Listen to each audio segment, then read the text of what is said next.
सल्तनत रोशनदन अपनी खूबसूरती, अदल और इल्म के लिए मशहूर थी। दरियाए ज़ुमुर्रद के किनारे वाक़ए इस सल्तनत के महालों में संगे मरमर की वो झालक थी जो सूरज की पहली किरण पर सोना बन जाती। बादशाह सुलेमान खान एक नेक दिल मगर सख्त गिर हुक्मरान था। उसकी रियाया उसे सयाए खुदा कहती थी।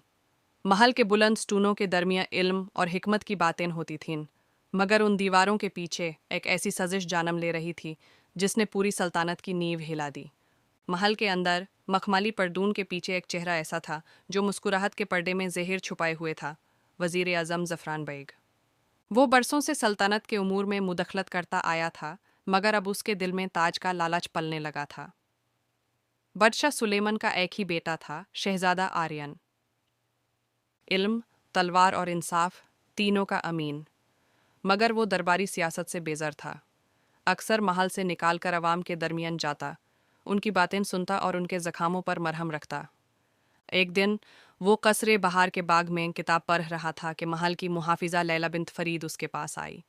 आलीजा, कुछ दिनों से वाज़िर ज़फ़रान बेग महल के अंदर खुफिया मीटिंग्स कर रहा है। दरबान कहते हैं रात गए कोई अजनबी आता है।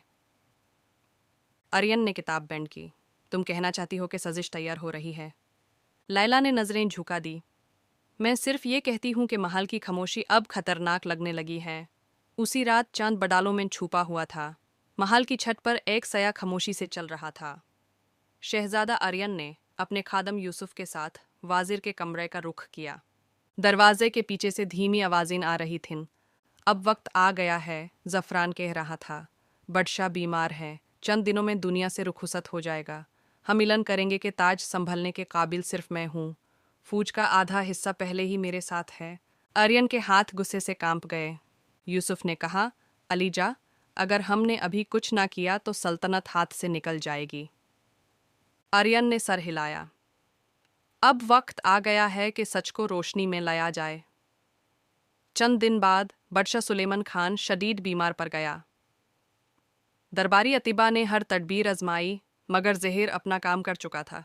ज़फ़रान बेग ने ऐलान किया, बादशाह सलामत ने अपनी आखिरी वसीयत में मुझे निगरान सल्तनत मुकर्रर किया है।